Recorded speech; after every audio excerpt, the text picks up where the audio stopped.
Esta charla se titula Una ventana abierta en un país cerrado, experiencias liberadoras y experiencias de censura entre las estudiantes de dirección de la Escuela Oficial de Cine.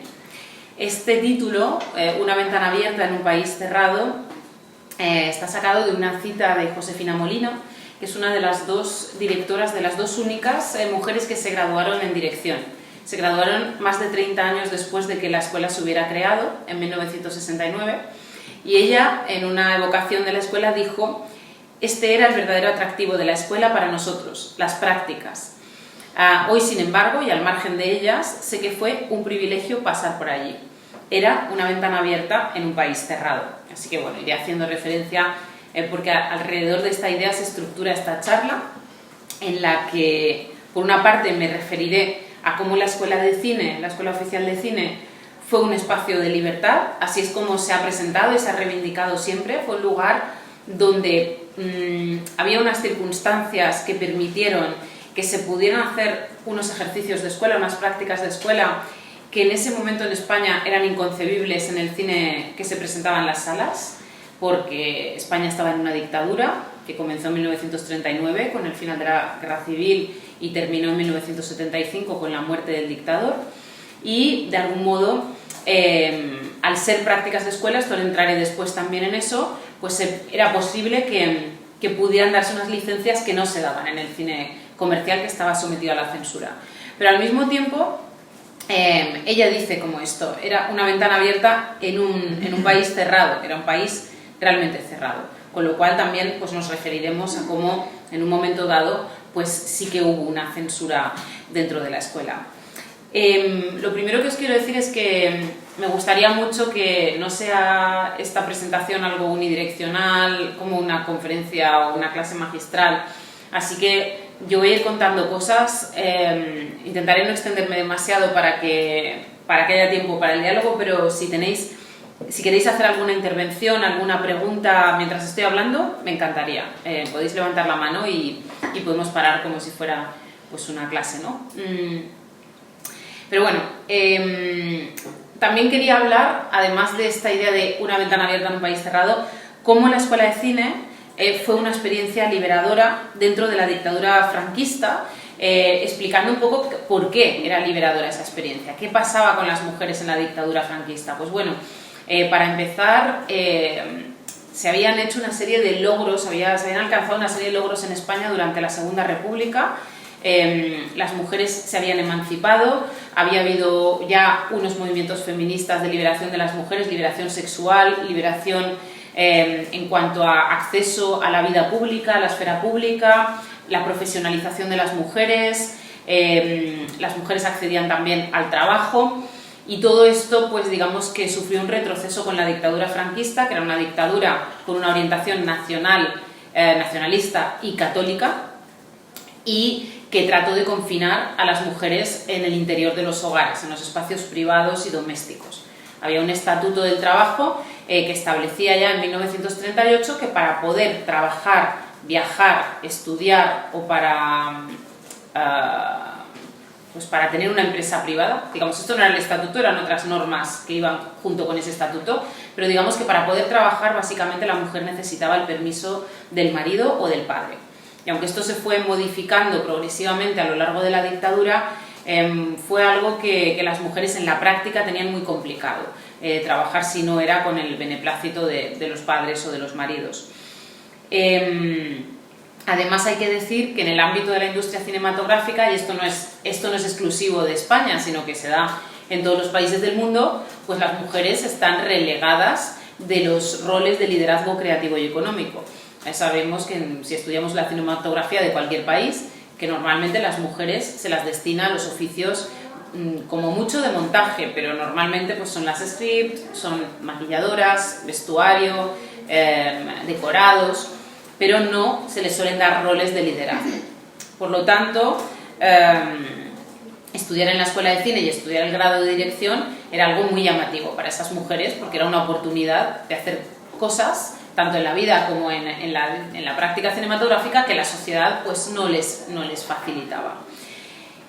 Pero también hay que decir que la Escuela de Cine a pesar de ese espacio de liberación, también fue un espacio que no estuvo exento de discriminación y también de censura, especialmente en los últimos años. Eso es algo que veremos con el trabajo de Cecilia Bartolomé.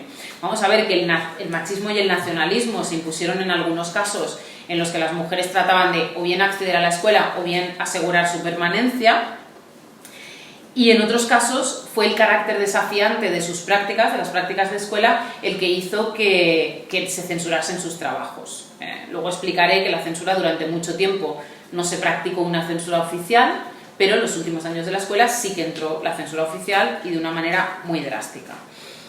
Así que bueno, mi propuesta es que nos acerquemos a las mujeres que estudiaron dirección cinematográfica en un contexto hostil, un contexto social y cultural hostil, y hacernos una pregunta por quiénes eran, qué se proponían y cuáles fueron sus logros, independientemente de que consiguieran o no graduarse, porque bueno, pues ya digo que Cecilia Bartolomé y Josefina Molina se graduaron y eso fue un gran logro y eso es un precedente en la historia del cine español.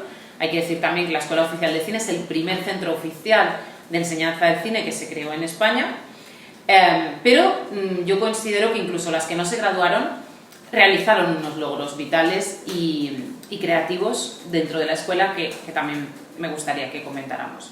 Y luego, pues, aquí hay dos estudiantes, me ha comentado Marianne, de tercer curso del grado, y sé que estáis estudiando Vámonos Bárbara en la clase de análisis fílmico, así que también me gustaría dedicar una parte de esta charla a hablar un poco más de Cecilia Bartolomé, de su situación dentro de la escuela, de los cortos que hizo allí, etcétera, etcétera. Y podemos comentarlo, si os parece.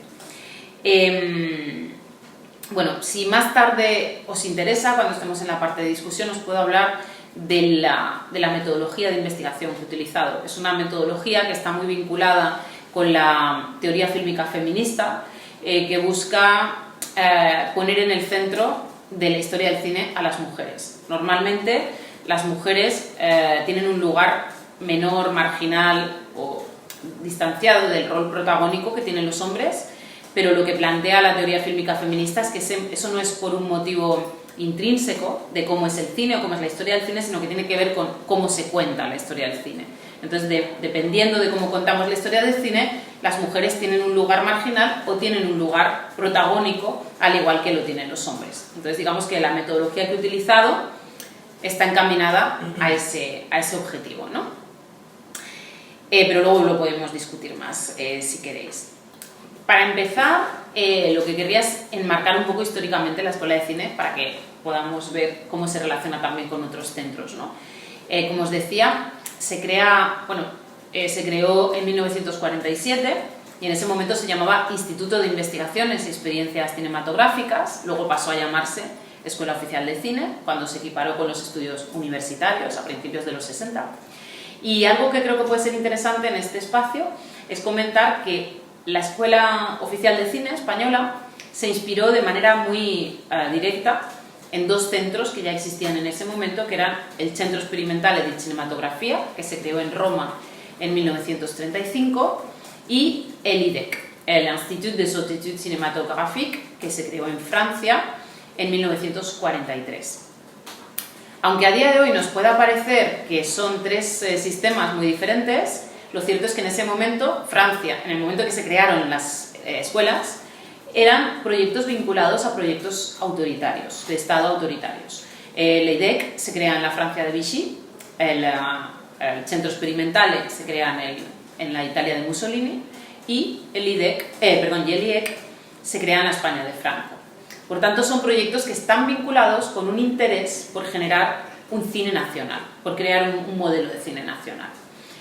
Sin embargo, en los tres casos, tanto en Italia como en Francia como en España, los creadores de la escuela, que son hombres, y por eso vamos a hablar en masculino universal, son gente vinculada a los cineclubs, al movimiento de los cineclubs y a la cinefilia. Y por lo tanto es gente que, aunque están bajo ese paraguas de ese modelo de Estado autoritario, al mismo tiempo pues es gente que no le interesa demasiado la política, les interesa mucho más el cine entendido como arte, que es un poco la idea de los cineclubs, cuestionar el cine entendido como espectáculo y promover el cine entendido como arte. En Francia fue Marcel L'Herbier, quien estuvo al frente de la creación del IDEC, en Italia fue Luigi Chiarini, y en España pues fueron gente como Carlos Serrano de Osma, Luis Gómez Mesa o Victoriano López García, que era gente vinculados a una revista que se llamaba Cine Experimental, una revista que tuvo una corta vida, pero era una de las revistas más importantes, es una de las revistas más importantes en España. También es importante decir que, al igual que ocurre con el IDEC o con el Centro en Italia, la Escuela Oficial de Cine en España es un centro de referencia muy importante en el que se han graduado directores como Víctor Erice, como Luis García Berlanga, Carlos Saura, Basilio Martín Patino. Es decir, los directores, no solo los directores más importantes del cine español, sino directores que en la década de los 60 y 70 se consideraron disidentes de la dictadura franquista. Es donde surgió el llamado Nuevo Cine Español, que es un movimiento cinematográfico que tiene un carácter, bueno, se le ha llamado posibilista porque trataban de hacer un cine dentro de los límites que permitía la censura, pero dentro de esos límites, como Mariana muy bien sabe con su estudio de Saura, pues también un cine que buscaba cuestionar los presupuestos de la dictadura de Franco, ¿no? Entonces, bueno, pues es un centro importante. Y bueno, pues en cuanto a la dificultad de acceso, un poco lo comentaba Marianne hace un momento, la dificultad de acceso de las mujeres, también es importante matizar todo eso en el sentido de que era un centro muy exigente, como también lo fue el IDEC y también lo fue el Centro Experimental. Es decir, había muchísimos aspirantes y muchísimas aspirantes cada año. De los muchos aspirantes entraban muy pocos y de los pocos que entraban se graduaban todavía menos. Os doy unas cifras. La Escuela de Cine estuvo viva durante 40 años, del 47 al 76, y en esos 40 años hubo 4.500 aspirantes que hicieron las pruebas de ingreso. De esos 4.500 superaron las pruebas de ingreso 1.515. Y de esos 1.515, en 40 años se graduaron 481. Con lo cual, la criba era importante. Cuando hablamos de mujeres que no se graduaron, debemos pensar que también hubo muchos hombres que no se graduaron. Pero, obviamente, también vamos a hablar de un sesgo de género importante. Porque cuando hacemos ese sesgo de género, pues vemos que, a excepción de interpretación, que es donde normalmente entraban el mismo número o parecido de hombres y mujeres, pues porque siempre se necesitan actores y actrices para todas las historias, pues a lo largo de 3 décadas, solo 4 mujeres consiguieron el título en producción, de esas 485. En producción se graduaron 65 personas, de las cuales 4 mujeres. En laboratorio se graduaron 27, de las cuales solo 3 mujeres. En guión se graduaron 22, de las cuales solo 3 mujeres, 2 en producción, donde hubo un total de 65, y 2 en dirección, donde hubo 74 graduados. Entonces, si bien era una escuela muy exigente, también es cierto que había un sesgo de género importante. Sería muy interesante saber cuántas mujeres se presentaron a exámenes de ingreso y cuántas mujeres se matricularon. Este dato no lo tengo, pero seguro que era menor número que los hombres. Pero sí sabemos que, por ejemplo, cuando Josefina Molina se presentó a la escuela, había 6 mujeres y solo entró ella, de las 6. Y también esto es muy significativo por esto de la feminización de los oficios del cine, ninguna mujer se graduó ni en cámara ni en sonido, que eran 2 especialidades y lo siguen siendo, que están, digamos, son reductos que están casi reservados exclusivamente a los hombres, aunque afortunadamente eso empieza ya a terminar. Solo una estudiante en cámara y al año lo dejó, después de suspender el primer curso. Así que bueno, la primera graduada además fue 10 años después de que se creara la escuela, o sea, tardó 10 años en salir la primera mujer, que fue Carmen Vesga, en laboratorio. Y bueno, y hubo muchas que estuvieron más de 10 años en la escuela saltando de un grado a otro para ver si se podían graduar de algún modo. Tenía una normativa la escuela, que era muy similar a la del Centro Experimentale, en la que se podían repetir hasta 2 veces el mismo curso y al tercero se expulsaba de la escuela, ¿no? Pero bueno, casi todas las que consiguieron graduarse en guión, en producción y en dirección se graduaron entre el 67 y el 69, es decir, muy tarde con respecto a la creación de ese centro.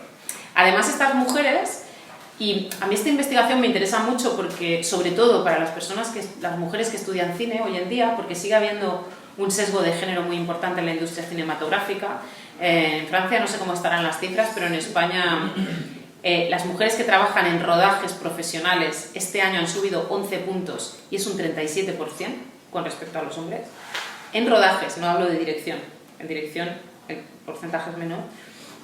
Así que es importante, o sea, para mí el interés que puede tener esta investigación es establecer un marco histórico para el presente, para las personas que necesitan también referentes de su deseo de estudiar, ¿no? De estudiar cine y de dirigir cine.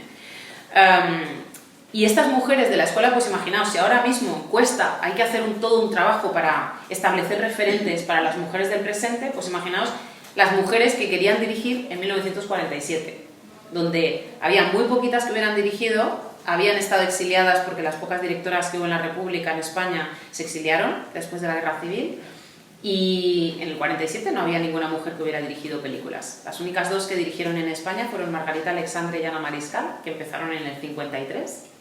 Así que imaginaos, yo quiero hacer como este ejercicio de imaginación de decir, estas mujeres que se metían al año 47 queriendo dirigir películas, ¿no? La escuela de cine.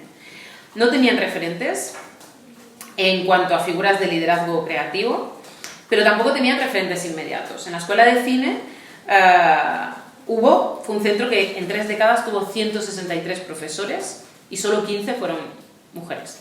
Y de esas 15, casi todas dieron clase en interpretación. Y además, dando ritmo, canto, ortofonía, todas estas habilidades tradicionalmente femeninas. Entonces, bueno, pues es interesante también ver que esa ausencia de referentes pues, también era disuasoria, más allá de las cosas que pudieran decir los profesores o la gente de la escuela, pues claro, cuando tú ves que nadie se dedica a eso, sigue pasándole a las estudiantes de comunicación audiovisual, que dicen, bueno, si todos los directores son hombres, es que parece que nosotras no podemos, ¿no? Entonces eso es importante. Y tampoco hubo ninguna directora. Así como en México, por ejemplo, en el CUEC sí hubo, sí. Justamente, sí, acabamos de recibir a Tatiana Hueso. Sí. Y me decía, ella terminó la carrera para ser camarógrafa. Y tuvo que cambiar, por eso dirige películas, porque nadie, como son hombres, no quería contratarla. Claro, los productores también, ¿no? Es que... Directores, productores, o sea, una mujer no podía hacer eso. Efectivamente, yo estaba hace unos días leyendo un libro que, por cierto, creo que Marian lo dejará aquí en la biblioteca, de Teresa Font, una montadora. Y Teresa Font en su historia de vida cuenta que cuando ella se quiso dedicar al cine fue una productora, porque era una cosa así como muy espontánea, ¿no? En los años 70, y dijo, yo quiero hacer cine y aprendo formándome, ¿no? Haciendo prácticas. Y le dijeron, bueno, pues tú puedes ser 2 cosas, script o montadora, elige. Y ella iba con un amigo y al amigo le propusieron dirigir pues, piezas comerciales y así, pero las mujeres directamente ni se consideraba. Y luego muy importante lo que dice Veronique, el productor. El productor decide, y eso sigue pasando a día de hoy, los productores forman equipos masculinos, productores y directores en gran medida. Sí, porque los directores muchas veces deciden de quién va a ser director de fotografía, Claro. o directora. Y el problema, yo lo he un poco vivido alrededor mío, es que muchas veces si son directores eligen un chico para la cámara. Y tenemos hasta una compañera de trabajo aquí, su hija estudió para ser camarógrafa y no la contrataron. O sea que... Voy a ver si tengo aquí, es que creo que lo tengo en mi disco duro, pero os quería comentar, y si no, por si alguna vez lo veis, la película de Pilar Miró, Gary Cooper, que estás en los cielos, tiene una secuencia muy interesante en la que aparece... Esta es una película en la que Pilar Miró cuenta la historia de una mujer que es realizadora de televisión. Pilar Miró es una de las primeras directoras que dirigen en la transición y en esta película cuenta un poco... El personaje es un trasunto de la propia Pilar Miró. Y hay una secuencia en la que le hacen una entrevista a esta realizadora porque le han dado un premio en la televisión. Además, la televisión era el espacio en el que en los 70 las mujeres que conseguían abrirse camino directamente iban a la tele. O sea, hacer cine era casi una quimera. Y en esa secuencia aparece Andrea Soriano, que es la protagonista de la película. Le hacen una entrevista y dice, bueno, ¿cuáles son tus planes de futuro? Le dicen, mis planes de futuro son hacer una película. es conocer a un productor que se deje engatusar por mi tremendo talento y que me deje hacer una película, 2 películas, 3 películas, 10 películas, 70 películas como John Ford, 50 películas como Hitchcock, pero ella habla mucho de que ningún productor quiere confiar en ella, ¿no? Entonces creo que esto que decís es clave para eso también, ¿no? Y para poner en valor el trabajo de muchas mujeres como Tatiana Hueso, que no solamente quieren ser directoras, sino que quieren ser cámara, que es algo que yo creo que es casi más valiente en este mundo, porque están muy solas las mujeres fotógrafas, también las fotógrafas de prensa también. Y también te explica un poco, a veces, las carreras de las mujeres, como Cecilia Bartolomé, que no realiza tantas películas como hubiera podido realizar, porque no pudo realizarla.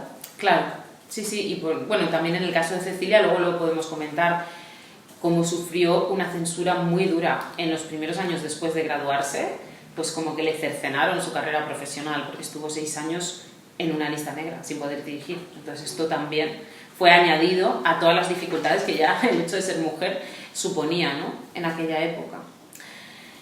Así que, bueno, podemos decir que ya había un sesgo en la escuela, había como un tamiz muy importante, porque ya hemos visto que mucha gente quería entrar, mucha gente que entraba, y luego los que se graduaban, es abismal la diferencia entre esos 4.500 aspirantes y los 480 que se gradúan en 40 años, pero también hemos visto que el sesgo de género era importante.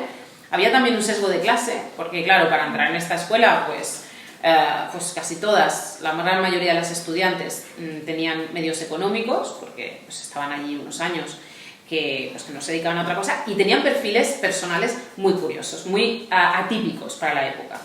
La mayor parte de las mujeres que estudiaron en la escuela de cine o se quedaron solteras y no tuvieron hijos, o se casaron y enviudaron muy rápido y se quedaron, ya no volvieron a tener más parejas. Las que de los finales de los 60-70 fueron pioneras en el divorcio, que en España se legalizó en 1981. ¿Perdón? No, es que estaba pensando en encender la luz, pero... Si queréis. Posible, sí. Sí, para... Y bueno, algunas también abortaron, o sea, como que tenían un perfil bastante atípico, ¿no?, dentro de ese sesgo también que decía de género y de clase, pero bueno, pues eran mujeres. Pero como os decía, además de ese sesgo y de esas dificultades, hay que hablar claramente de discriminación. Entonces me ha costado mucho encontrar esos testimonios, pero sí que he encontrado testimonios que hablan de una discriminación directa. Bueno, el primer estatuto de la escuela, cuando se crea en 1947, replica el del Centro Experimentale, que decía, el elemento femenino, decía así, únicamente podrá optar a las especialidades de interpretación, escenario y moblaje. O sea, no podían acceder a dirección el primer año. El segundo año esto se eliminó, este artículo, pero para acceder a dirección había que hacer 2 años de especialidad y luego pasar a dirección. Y es de suponer que esos criterios machistas que habían hecho que se hiciera este primer artículo, pues pervivieron, aunque el artículo se suprimiera. Y son esos testimonios lo que os traigo. Una de las que estudiaron dirección fue Angelita Asensio, y ella, en un pequeño perfil biográfico que escribió de sí misma, escribió, hablando en tercera persona: estudió Derecho y quiso ser diplomático, pero le estuvo vedado por razón de sexo. Estudió Dirección Cinematográfica y no terminó. La discriminación practicada por los profesores del IEC le alcanzó de lleno.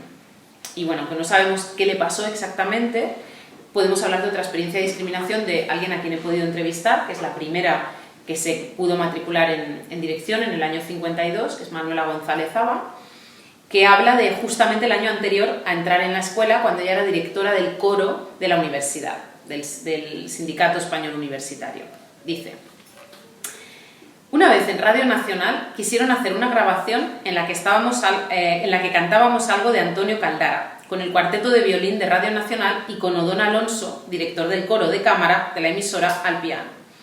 A la hora de empezar me di cuenta de que el coro y los músicos no estaban bien colocados.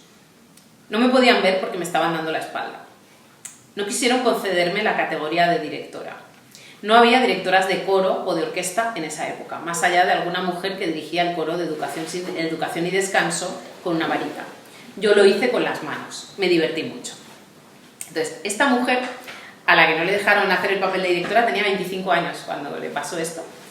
y 26 cuando ingresó en la escuela, y ahí ella también cuenta que cuando ingresó vio a 2 chicas que salían llorando cuando fue a hacer el examen de ingreso y que ella entró y bueno, pues que le dijeron que cómo pensaba dirigir películas si para eso había que dirigir a equipos muy grandes de hombres y plantear que había que mover aparatos muy grandes y que si ella pensaba que ella era capaz de hacer eso, ella dijo que por supuesto, y ella entró, consiguió entrar.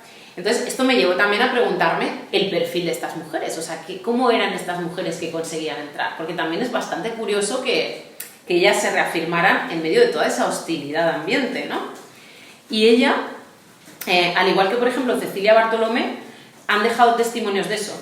Ellas tuvieron una educación en la que no hubo machismo en su casa. Por ejemplo, Manuela González Zaba dice: yo no sabía que existiera ese machismo. En mi casa no había más que mujeres y mi padre nos orientó al estudio como si fuéramos hombres. Mis padres eran libres de por sí.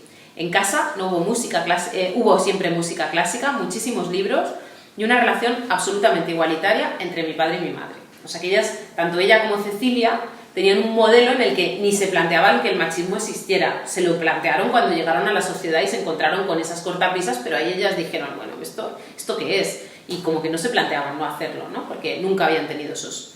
Sin embargo, otras como Josefina Molina y Pilar Miró tuvieron una educación típica nacional católica, muy represiva, y en este caso lo que fue caracteres, personalidades que eran rebeldes, que manifestaban una resistencia con respecto a ese modelo, ¿no?, de mujer sumisa que planteaba el franquismo. Así que bueno, también el carácter de estas mujeres se puede observar o se puede desprender si vemos la cantidad de años que estuvieron en el centro. Ellas fueron todas, casi sin excepción, mujeres muy perseverantes.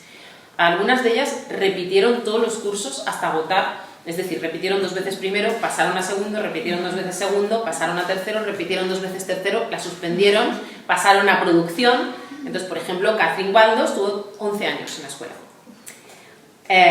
Pero esto no lo debemos entender, creo yo, como un fracaso, y si lo entendemos como un fracaso, deberíamos entenderlo como plantea Jack Halberstam, como el arte del fracaso, el arte de fracasar.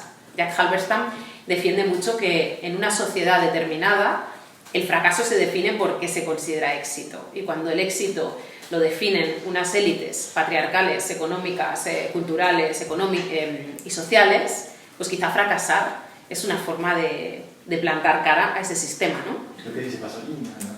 Ah, también. También dice la misma cosa: en una sociedad de éxito yo quiero ser un perdedor. Ay, qué bueno, pues esa referencia yo la quiero porque además me encanta Pasolini. Pues yo la había leído en este libro que se llama El arte queer del fracaso, de Jack Halberstam, que es fantástico. Pero bueno, el hecho de que estas mujeres estuvieran ahí les permitió experimentar en gran medida, ¿no? No solo con el cine, sino con sus vidas también. Luego hablaré de eso. Pero todas fueron, como digo, muy perseverantes. Y debo decir que el hecho de que fracasaran, pues obviamente ya lo hemos visto con las cifras de antes, no es porque fueran mujeres que no sabían hacer las cosas, sino que hubo hombres también que fracasaron como ellas. Mario Martín también pasó 10 años en la escuela, no hizo nada después, no se graduó, y se considera hoy en día un director de culto del cine español solo por los trabajos que hizo en la escuela, porque son verdaderas maravillas. Era una persona que no tenía medios para acceder a la industria, y como la escuela permitía hacer cortometrajes desde el primer año, pues había gente que no tenía otro modo de hacer cine, y si conseguirían ingresar en la escuela, pues era su factoría de cortometrajes. Y así hicieron muchos, hizo José Luis García Sánchez, hizo Mario Martín y muchos otros directores que no se graduaron. Iván Zulueta, que es un director muy conocido del cine español, estudió en la escuela y no se graduó. Y otro también muy conocido que se llama Paulino Biota, ni siquiera pasó el examen de ingreso. O sea que el hecho de fracasar en la escuela tampoco... Hay muchos nombres conocidos del cine español que tampoco consiguieron acceder o que suspendieron. O sea que esto también para poner un poco en perspectiva la circunstancia de estas mujeres. Como decía, esas circunstancias permitieron experimentar dentro de la escuela, ¿no? Por una parte, experimentar como si fuera un campo de pruebas o un laboratorio en el que imaginarse como mujeres autónomas, como mujeres que pueden dirigir películas, como mujeres que no son el modelo de mujer que buscaba el franquismo, y luego experimentar, por supuesto, con las técnicas cinematográficas y con la narrativa, porque, como os decía, pues en la escuela, como era todo aprendizaje, como eran prácticas de escuela, ese formato de práctica de escuela daba también la posibilidad de innovar, de una manera que si tienes un productor con un presupuesto, pues no te puedes permitir, ¿no?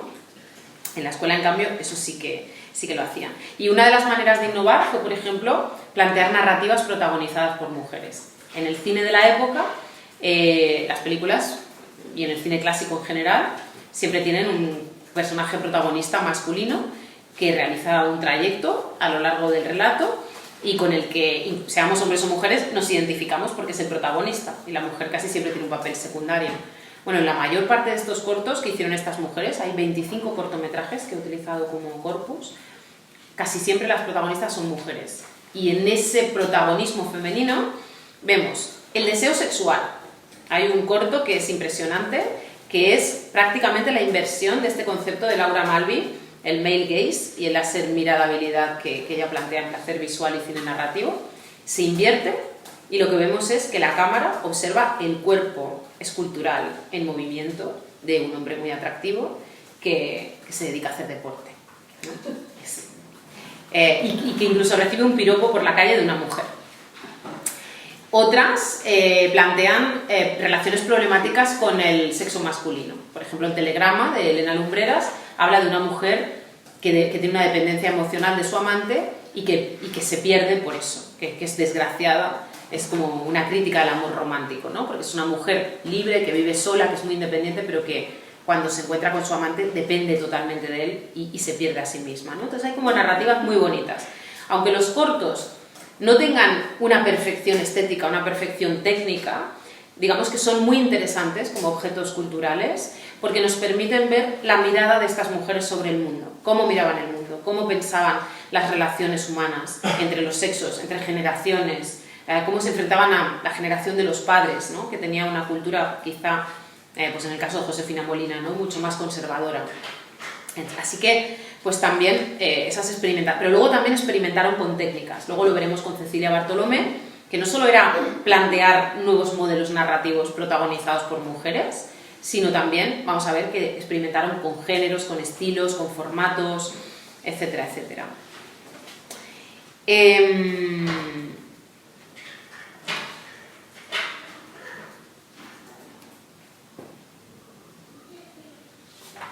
Vale.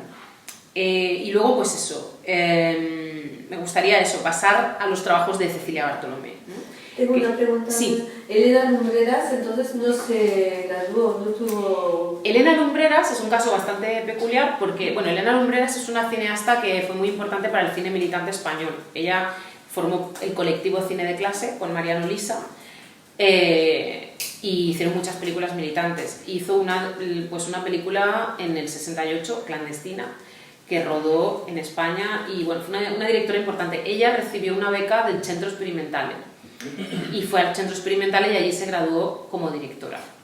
Pero en España ella dejó la escuela. O sea, es que es un caso un poco especial, ¿no? Porque hablabas de Iván Zulueta, etcétera. Excepto Elena Lumbrera, hay mujeres que no se graduaron, pero que siguieron haciendo películas.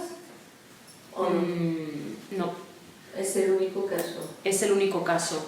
Las otras llevaron sus vidas... Bueno, Manuela González Aba fue guionista de televisión. Trabajó en televisión como guionista de programas.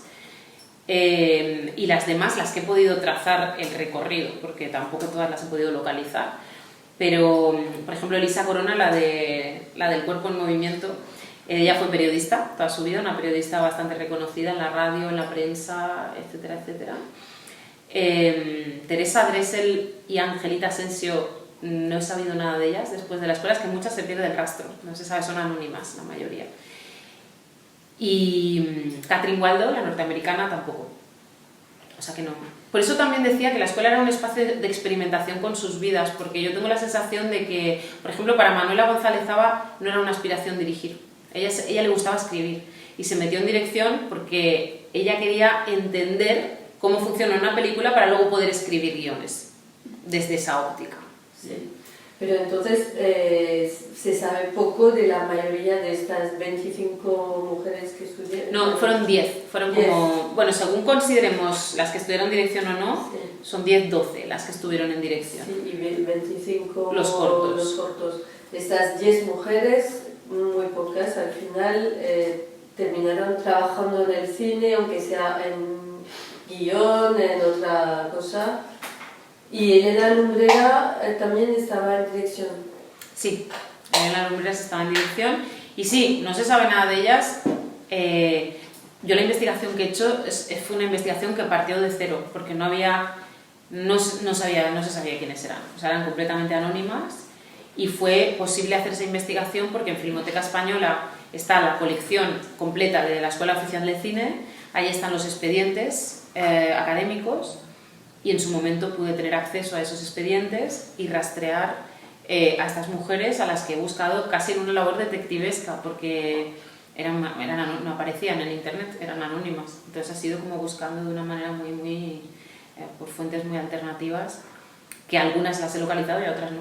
Hay otras y es muy valiosa tu investigación, porque cuando lees las historias de mujeres en el cine, etc., siempre se citan a 3 mujeres, que son Josefina Molina, Pilar Miró y Cecilia Bartolomé, como las 3 únicas graduadas, ¿no?, de la escuela, cuando dices que hay en producción, etc. Y esto nunca se menciona, yo creo que la gente ni lo sabe. Claro, ahí está esa cuestión que tú dices, que siempre nos enfocamos mucho en la dirección porque tenemos este hábito, ¿no?, que nos viene muy de la historia del cine tradicional, de que el importante es el director, ¿no?, y no otras, o del cine de autor, otras especialidades, pero también incluso se llega a decir que fueron las únicas, yo he leído en libros que fueron las 3 únicas que pasaron por la escuela, que eso es más grave todavía, porque como decía, más allá de las que se graduaron, eso tiene mucho que ver con qué es el cine, ¿no?, preguntarnos qué es el cine. El cine son las películas que se estrenan comercialmente y circulan, son las películas que tienen un valor artístico, son las películas que facturan dinero, que ganan premios, que reconoce la academia, pero las prácticas de escuela, al igual que las películas publicitarias, las películas institucionales, ahora hay toda una corriente de estudios fílmicos, que es la corriente de las películas huérfanas, que le da valor a esas películas, o las películas industriales, porque al final nos hablan mucho, sobre todo si nos interesa la relación entre cine e historia, es que estas películas son clave para entender el periodo, ¿no?, para entender una época. Y estas películas, muchas de ellas sí tienen valores artísticos, a pesar de ser películas de escuela, prácticas de escuela, tienen valores artísticos, tienen valores técnicos, pero hay otras que quizá las vería un experto en cine y diría, bueno, pues si aquí está desenfocado, aquí no hay sonido, esto está cortado. Bueno, pero en un país, en un momento en el que no podemos saber cómo miraban o cómo querían mirar las mujeres a través de una cámara, pues tener unas prácticas de escuela, yo creo que es algo muy valioso, ¿no?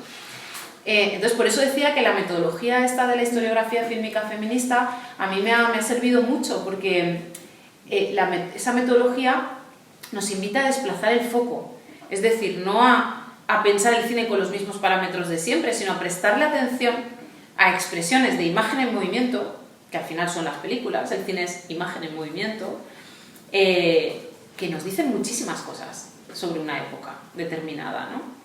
Y que para quien estudia, para las mujeres que estudian cine hoy en día, pues son importantes. A mí hice dos ciclos para la Filmoteca de estos cortometrajes y yo cuando programé esos ciclos pensaba que no iban a tener ningún recorrido, porque dije, bueno, pues estas películas el público no va a entender por qué las estamos poniendo, porque van a decir, ¿esto qué es? ¿No? Esto no tienen sonido, es medio raro. Y sin embargo a mí lo que más alegría me dio es que vino muchísima gente joven, vinieron muchos estudiantes y como les gustó mucho porque dijeron, ostras, ya en los años 50 había mujeres que estudiaban cine y eso pues como que para quien estudia cine a día de hoy pues ya tienes un referente ahí, ¿no? Entonces, pero efectivamente lo que dices, Marian, creo que es súper importante esta cosa de no centrarnos solo en las directoras. Yo empecé por las directoras porque estaban esos cortometrajes y además tenía mucha prisa porque pues con Manuela González Zaba, cuando yo la entrevisté tenía 93 años. Ahora llevo ya bastante tiempo sin hablar con ella y me da un poco de miedo llamarla, pero son gente muy mayor. Entonces quise empezar por estas, pero yo quiero estudiar, quiero conocer o intentar encontrar a las que estudiaron laboratorio, por ejemplo, porque eso también es muy interesante. Gente que se interesa por la química, estas mujeres de dónde venían, quiénes eran.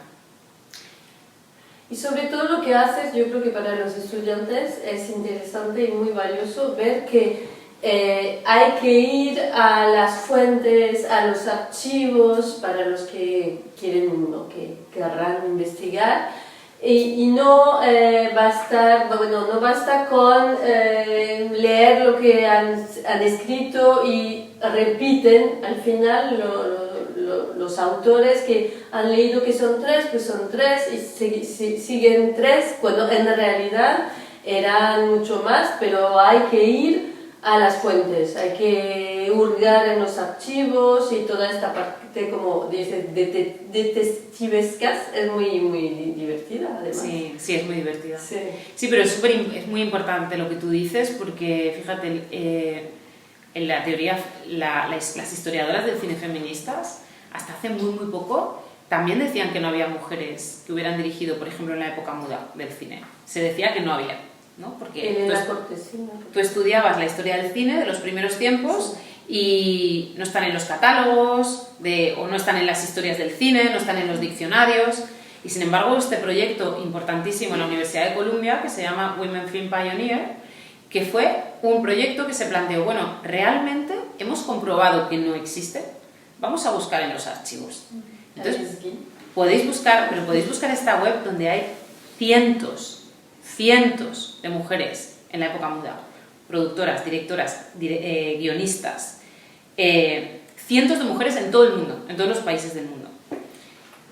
Esto es impresionante, o sea, esto me parece una revolución, porque hasta hace nada se decía que no había mujeres en el cine mudo. Entonces, una lección importante que nos enseña ese proyecto es que repetir determinadas ideas, sobre todo cuando hablamos de colectivos que han estado oprimidos, marginalizados, no debemos confiar. O sea, tenemos que pensar, bueno, por ejemplo, se nos dice que no hay cine homosexual. Pues en España ya hay investigaciones muy recientes que nos dicen que en los años 70, 60, pues había cine hecho por homosexuales, ¿no? En España. O cine feminista. O sea, cuando se dice no hay esto, cuando se trata de colectivos que han estado invisibilizados, oprimidos, hay que buscar, porque normalmente cuando se busca, se encuentra, ¿no? Y bueno, pues yo creo que sí que hay que ir a las fuentes, Marian, yo totalmente coincido con eso. Pero bueno, si os parece, si queréis, podemos hablar un poquito de Cecilia Bartolomé y luego ya pues hacemos así como una discusión más amplia.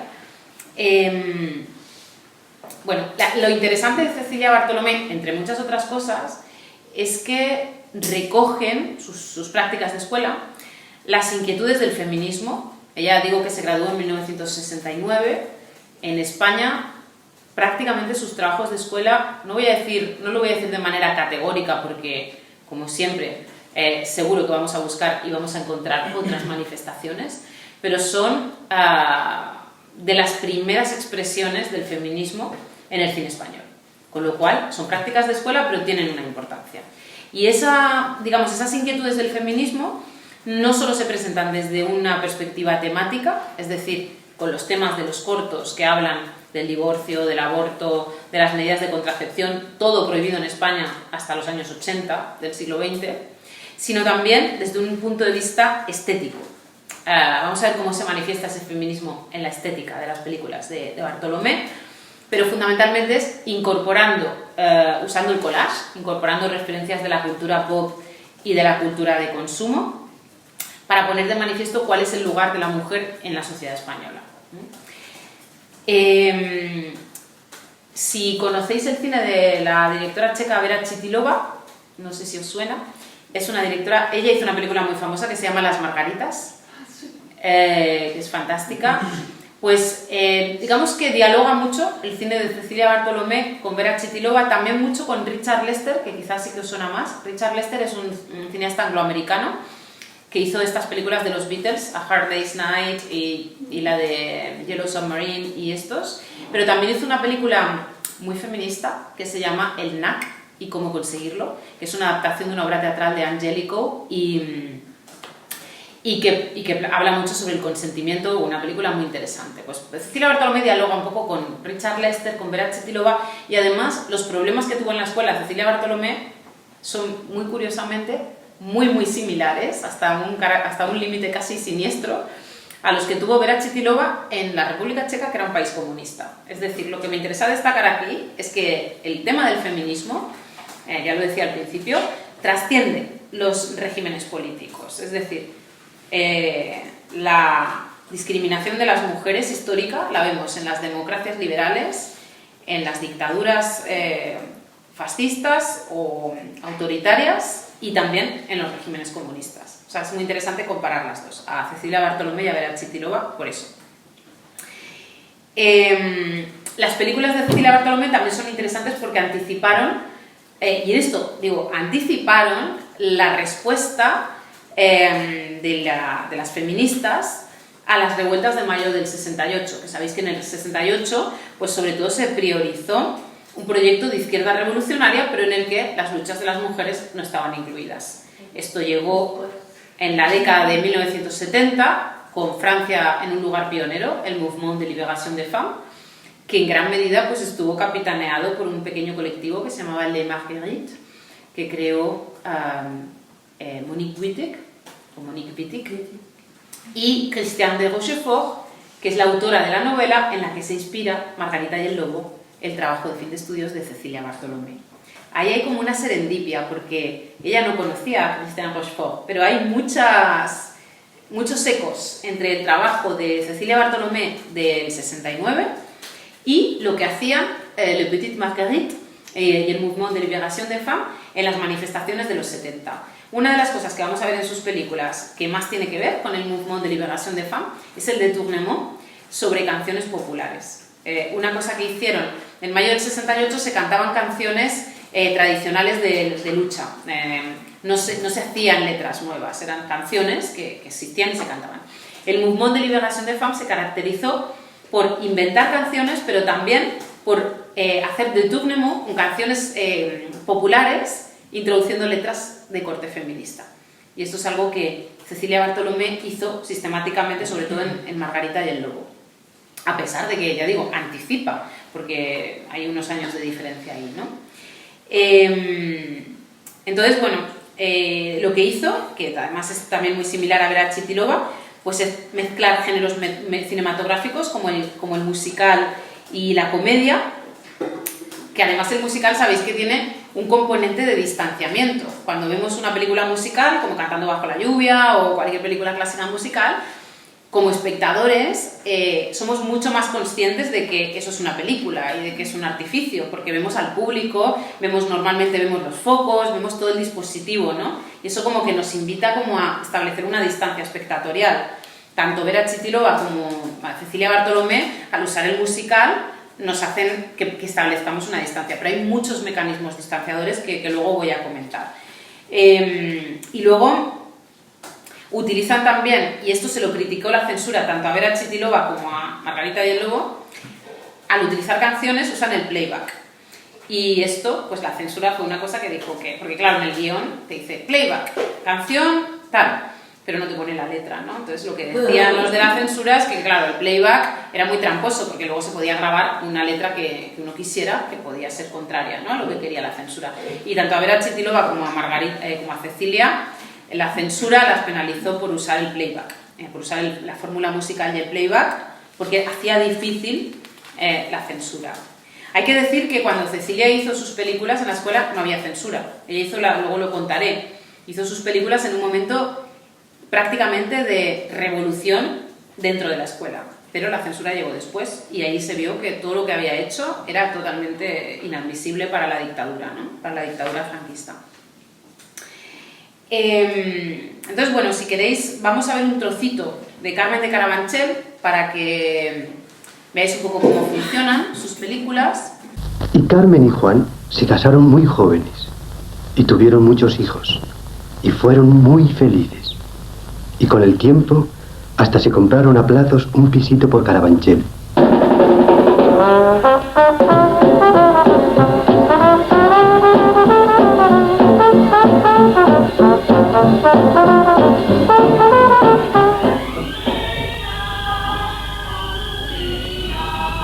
Hola, Pepe. ¿Qué es de Nico? ¡Es mío! ¿Y tú te quieres estar quieto? ¿Diles algo, hombre? Escuchemos ya la primera.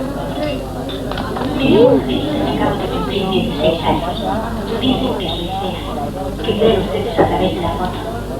Sin embargo, yo también tengo un problema. No es familiar ni sentimental. Se refiere a mi persona. Resulta, tanta vergüenza confesarlo, soy bajita, terriblemente bajita. Tanto que mis compañeras me llaman enana. Y los chicos me saludan calurosamente, pero exclamando: hola, pequeñaza. ¿Te visto esto? Anda, hijo. Pues no te animas tú pronto. Ya tenemos petróleo y queremos más.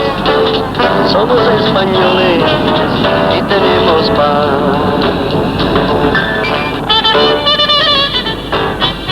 Ya tenemos petróleo, vaya notición. Valdeajo City, tierra de promisión. ¡Agárrate! Pero mujer, Y dale. Qué pesado yo eres. creo que hoy ya no hay peligro. Que no. Adiós, cielo. Es que esto ya no hay quien lo aguante. Que no, Juan. Lo mismo decías cuando era otoño. Ahora que están todos tirados no vamos a meter la pata otra vez. Pero entonces, ¿qué quieres que hagamos? Estas son estas técnicas de détournement, de musical que os decía, que utilizan luego mucho las feministas del Mouvement de Libération des Femmes. Pues los vemos aquí, por ejemplo, en esta desviación de Carmen, ¿no? Que se utiliza y claramente hay una parodia de ese personaje. Pero el trabajo con la banda sonora no se limita solamente a los temas musicales, también cuando veáis Carmen de Carabanchel y también Margarita y el Lobo, vais a ver que se utiliza mucho el collage, como os decía antes, que es otra técnica, el collage, que rompe la ilusión de transparencia del relato cinematográfico. Cuando tenemos un collage, automáticamente vemos todos los cortes, vemos por dónde se ha recortado y por dónde se ha pegado, ¿no? Imaginemos un collage en 2 dimensiones, pues en el cine es igual. ¿Cómo usa el collage? Cecilia Bartolomé. Mete imagen de archivo, utiliza el plano, el freeze frame, no sé cómo se dice en francés, pero el plano congelado, ¿no? La imagen congelada, que es una cosa que usaba también Richard Lester. Utiliza también el jump cut, que es este tipo de montaje que es muy rápido y que no guarda la continuidad de los movimientos. Mete cortinillas de radio, por ejemplo, que nos permiten escuchar el paisaje sonoro de la época en la que muchas veces vemos anuncios.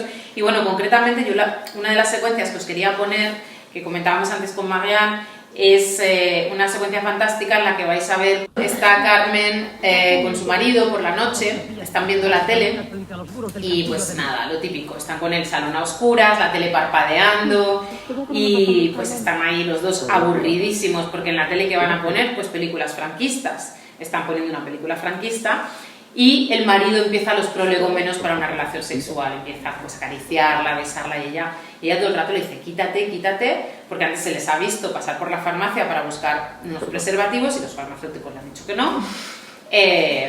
Y entonces pues ella dice, es que luego tú no tienes que cargar con las consecuencias, porque claro, la que se ocupa de los niños es ella, el marido tiene su trabajo en la oficina, etcétera. Entonces ella le dice, tú luego no tienes que cargar con las consecuencias. Entonces ese montaje sonoro que os decía es muy gracioso porque en la tele está pasando una película que es La Reina Santa, es una película de cartón, de estas que tenían decorados de cartón piedra, muy arcaicos, así como muy, no sé, como muy viejas, ¿no? Muy rancias. Y en La Reina Santa en ese momento hay una escena en la que la reina de Portugal, Isabel de Portugal, se va a casar con un rey pero que está ausente, se casa por poderes. Entonces le dice, mientras ella por fin se rinde y ya decide que bueno, pues que pase lo que tenga que pasar, pero ella se va a acostar con su marido y escuchamos en la tele que dicen, acepto por esposo a don Luis de Portugal aunque él esté ausente. Entonces como que ahí también utiliza el collage sonoro como de una manera que nos permite también hacer un discurso crítico, ¿no? Usando una película franquista, pues establece como una dialéctica ahí, ¿no? Entre lo que estamos viendo y esa cosa del marido ausente. Pero bueno, eso es de Carmen de Carabanchel. Os hago una pequeña reflexión sobre, y ya termino, sobre Margarita y el Lobo, que encontró problemas análogos. Bueno, Carmen de Carabanchel la suspendieron, en primer lugar, por hablar del aborto y de las medidas anticonceptivas, pero también porque el profesorado, entre el profesorado de la escuela había gente como Luis García Berlanga, José Luis Borao, Carlos Saura, gente que era que estaba como aliada con los estudiantes en sus reivindicaciones. Pero también había otros profesores que además también trabajaban para la censura, como Carlos María Staelin o Florentino Soria, otros profesores que no eran tan abiertos. Entonces, digamos que al final, con todos los votos, este trabajo suspendió por la temática, pero también porque tanta experimentación formal no la entendían. Decían, ¿pero esto qué es? Esto es un batiburrillo, esto no se entiende, esto es un... Entonces, como que es importante también, cuando estudiamos estos cortos, ver qué hacían directores como Vera Chitilova, como Richard Lester, porque vemos que son, efectivamente, no era una defesión, no era una cosa que fuera inaceptable, sino que las corrientes del nuevo cine europeo estaban a la orden del día. Incluso Agnès Varda, correcto, que vimos la exposición hace poco, efectivamente, de Saint-Cassette, hace este tipo efectivamente. Entonces, pues es interesante también cuando estudiamos estas películas, aunque sean prácticas de escuela, ver cómo dialogan con el cine de la época, porque ahí, cuando luego nos dicen que esas películas han sido suspendidas porque no tienen sentido, dices, bueno, pues vamos a ver qué hacían, ¿no? Los directores que sí estaban en los cines. Entonces, bueno, con Margarita y el Lobo tuvo problemas muy similares a los de Carmen de Carabanchel. Sí aprobó con Margarita porque, como os decía, fue un momento de eclosión de la escuela. También ahí se anticipa mayo del 68. Esto es muy curioso, porque en España había una dictadura. Nunca, digamos, no se suele hablar de las expresiones de mayo del 68 en España porque parece que no las hubo, aunque sí las hubo. Y lo que ocurrió fue algo muy similar a lo que ocurrió en Francia.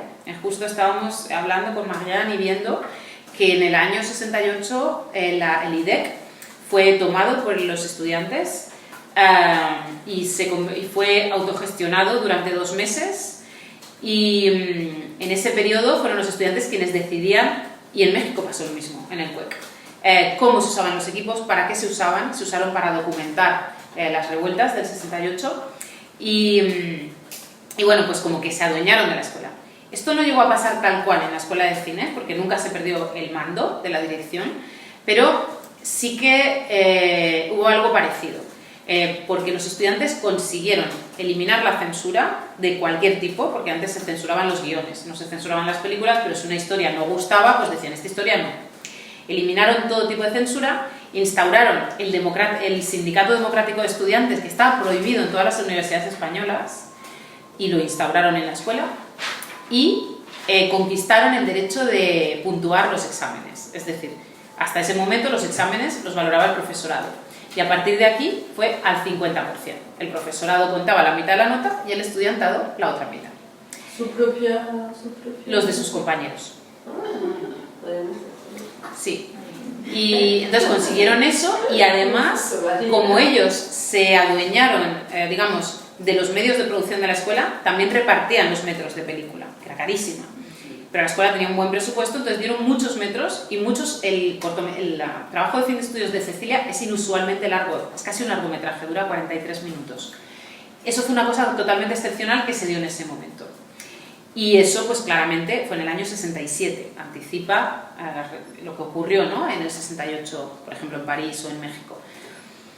De todos modos, todo esto no fue sin consecuencias. Los estudiantes que fueron al Sindicato Democrático fueron detenidos, sus películas fueron secuestradas, muchas de ellas desaparecieron y, como consecuencia de eso, se nombró un nuevo director en la escuela que mandó todas las películas a la censura oficial, que nunca había pasado eso. Como se mandaban las películas que iban a los cines, se empezó a mandar las prácticas de escuela con carácter retroactivo. Es decir, ese director entró en el 70 y las películas que se habían hecho entre el 67 y el 70 fueron todas a la censura.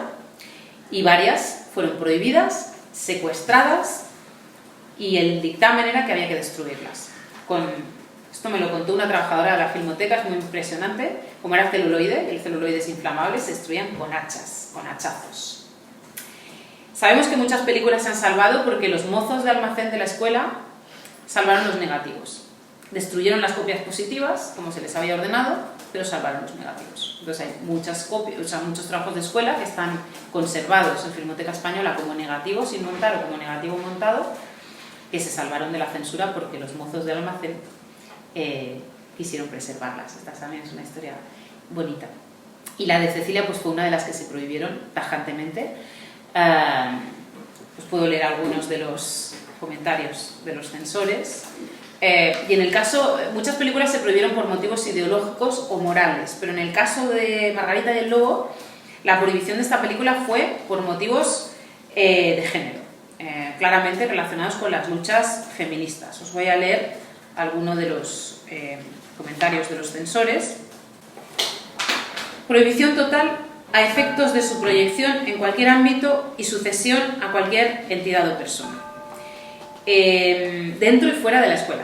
O sea, porque las películas normalmente se proyectaban dentro de la escuela solamente, pero los trabajos de fin de estudios eran como el portfolio de los estudiantes. Se presentaban ante productoras para que vieran el trabajo que habían hecho y quizá les encargasen hacer un trabajo posterior.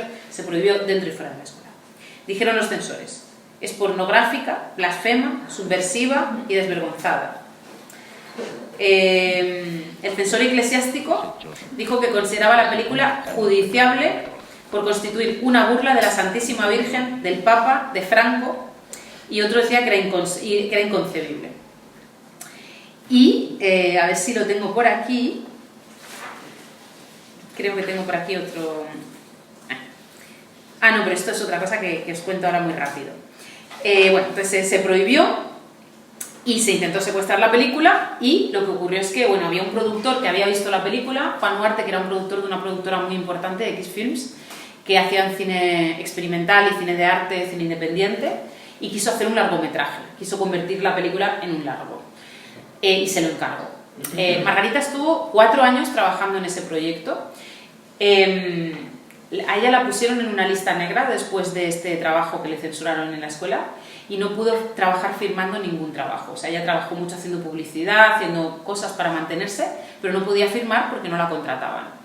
Y para hacer este largometraje, ella escribió el guión junto con su hermano, que era con el que colaboraba habitualmente, y con Julia Peña, que es la protagonista del corto.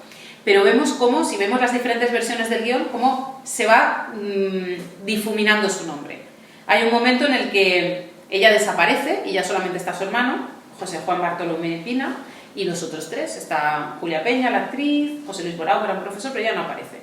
Y ya en la última versión del guión que se presentó a la censura, aparece su hermano, pero ni siquiera con su apellido, José Juan Pina, con el segundo apellido, como para que no hubiera Bartolomé por ningún sitio, ¿no? Y aún así, 2 de los censores habían sido profesores de la escuela y censores del trabajo de Cecilia. Así que no me voy a privar de leeros lo que dice uno de ellos, que era profesor de deontología, precisamente, y que escribe lo siguiente. Porque también cambiaron el título. Para que no lo reconocieran los censores, la película se iba a llamar ¿Qué tal Margarita, pero bien? Y entonces, cuando empezaron a quitar el nombre de Cecilia Bartolomé, decidieron llamar la película ¿Qué tal Teresa? Para ver si colaba. Entonces, a los personajes que se llamaban Margarita y Lorenzo, los llamaron Teresa y Gonzalo. Pero en algunas partes del guión se les coló, se les olvidó cambiar el nombre. Entonces aparecía por ahí algún Margarita y algún Gonzalo. Y dice el censor: bajo este título se esconde el tema y buena parte del guión de Margarita y el Lobo Feroz, ejercicio de fin de carrera de la EOC de Cecilia Bartolomé, a quien no es difícil, consecuentemente, distinguir bajo ese José B. Pina, que firma ahora. Aunque lleno de groserías del lenguaje, se han modificado los diálogos, pero el guión es el mismo, ampliado aquí y allá, disminuido acullá, y por eso el marido, que habitualmente se llama Gonzalo, aparece sorpresivamente como Lorenzo de cuando en cuando. Queda la confusa tesis feminista que defiende la autora frente al mundo entero, a lo que parece, por lo que queda demostrado y una canción final lo ratificará, que sean de derechas o sean de izquierdas, los hombres solamente consideran a las mujeres como un objeto erótico, para decirlo finamente. El guión apunta a un fin nobilísimo, que la mujer sea considerada como un ser humano. Lo malo es que para ello derriba cuanto se le pone al paso, sea el matrimonio, sea la familia o sea lo que sea. Tremendo, ¿no? Pues bueno, pues con esto quedó prohibido ese guión, que nunca se realizó, pero que se puede consultar. El guión sí que ha sobrevivido. Decían también que tenía una acumulación de escenas o planos morbosos, groseros, bueno, unas cosas muy tremendas. Y bueno, pues la cosa es que ya quedó ella en esa lista negra hasta que murió Franco. Y fue Vámonos Bárbara, la película que estudiáis con Marianne, la primera película, el primer largometraje que ella pudo firmar como directora. Había hecho cosas antes, pero siempre sin su firma, porque en la dictadura eso fue imposible. Le pasó también a otros alumnos, como Antonio Drobe, que también les censuraron sus prácticas. Con esto quiero decir que no es baladí la censura que hubo en la escuela, a pesar de que había sido un centro donde había habido tanta libertad al mismo tiempo, ¿no? Porque estas personas, sus carreras sufrieron muchísimo. Cecilia Bartolomé solo hizo 3 películas en toda su vida. Vámonos Bárbara, Después de, que es un documental muy interesante de la transición, y luego una película en los 90 que se llama Lejos de África, y siempre de manera independiente, siempre con sus propios medios, luchando mucho para levantar las películas y casi siempre con la ayuda de amigos también. Entonces, bueno, a pesar de todo eso, yo creo que estas películas, Margarita y el Lobo y Carmen de Carabanchel, que os recomiendo mucho, si queremos estudiar los precedentes o los primeros ejemplos de cine feminista en España, pues son películas que considero que son importantes y aparte también son muy divertidas. La verdad que son fantásticas.